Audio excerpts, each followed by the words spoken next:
great natural swing has always had the same elements of linear and rotational parts. They work together to provide power and consistency. The legendary hitters of yesterday were never taught this in a system. They just had enough athletic ability to do it naturally. Look how similar the baseball and slow pitch swings are. Babe Ruth in 1920 hit 54 home runs. He out-homered the totals of each American League team that year combined, and he did so with a .376 average. Nice, long, powerful stride, good weight transfer, hands come back, hips so the hands, there's a bat lag, and following as the top arm extends, a bat snap. Same as you see in the slow pitch. A good swing is a good natural swing. Mantle and Ted Williams are both Triple Crown winners, and the swings had the same basic elements. The 1970s explosion of slow pitch popularity saw players like Steele's great Craig Elliott mastering the swing. High arc legend Dewey Buckup from the Rebels Blue heyday was lethal with a bat in the Midwest. And in the 90s, and still strong in the game today, all-time greats Brett Helmer and Jeff Hall showcased mechanics from both sides of the plate.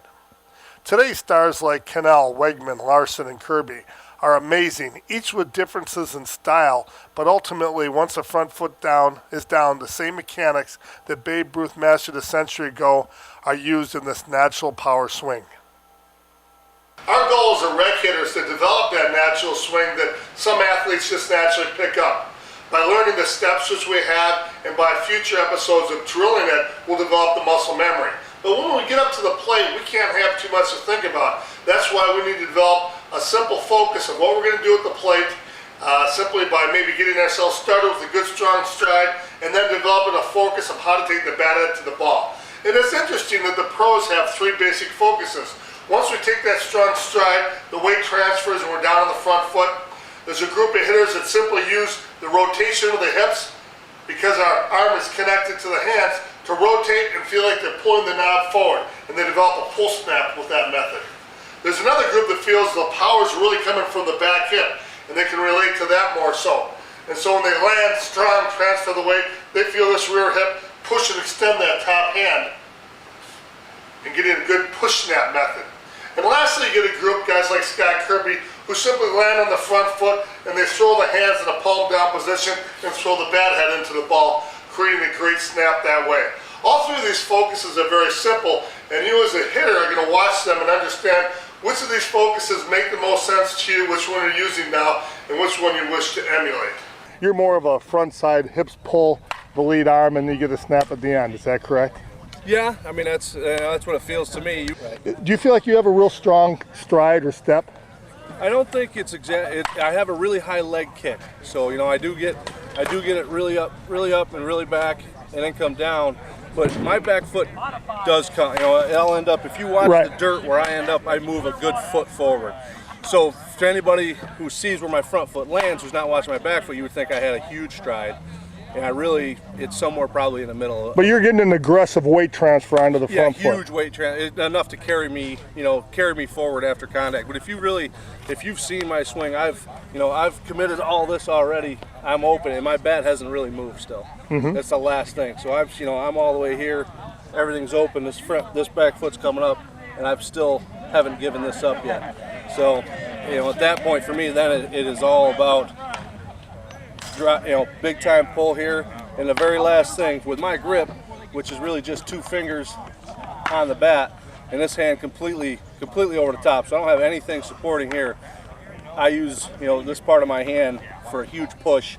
I don't so much, you won't see my hands do this as much as it's a snap this way, a snap forward, which is really, and you can feel it. I can feel it there, and that's where I get that big snap. But I pull so hard with my front arm, you are not going to generate big time power with just your upper body. I don't care if you bench 650 pounds, it's not going to work that way. You have got to get your hips into it.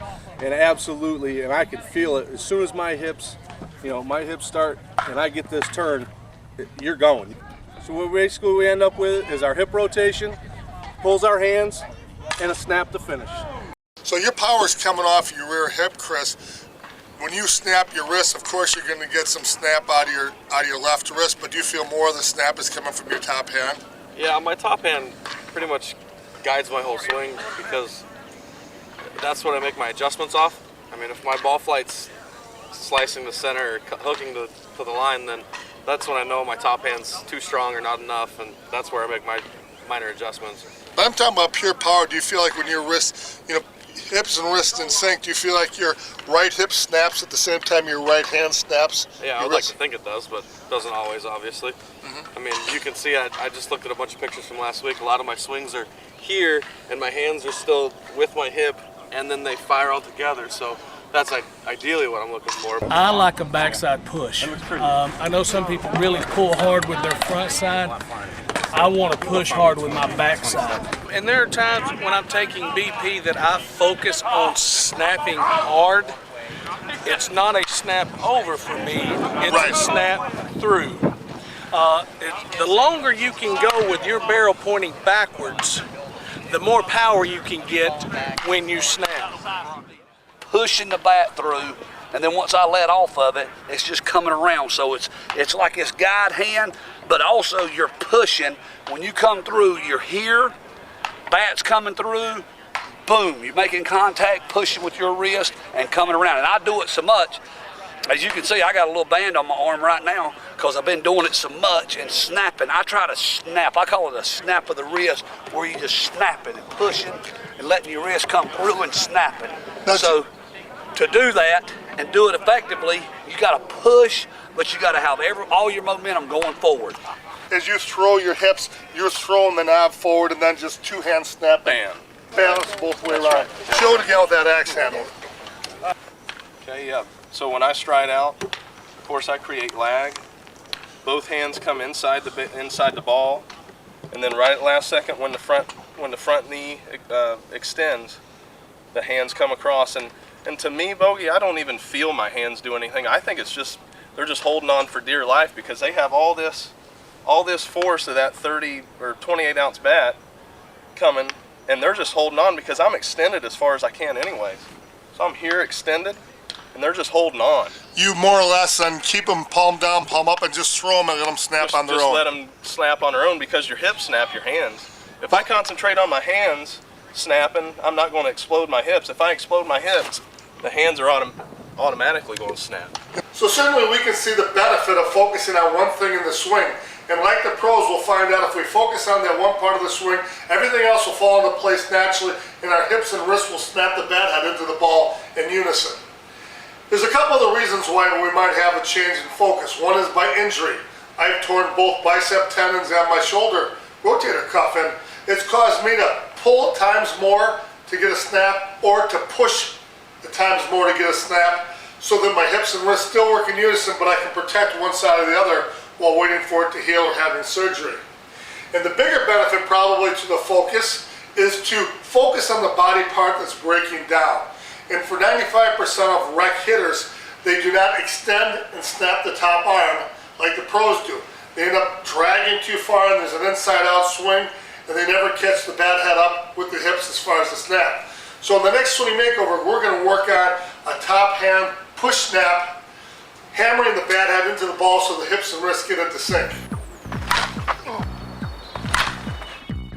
We're proud to welcome on as a partner in our videos and Swing Makeover series, Shirts and Logos.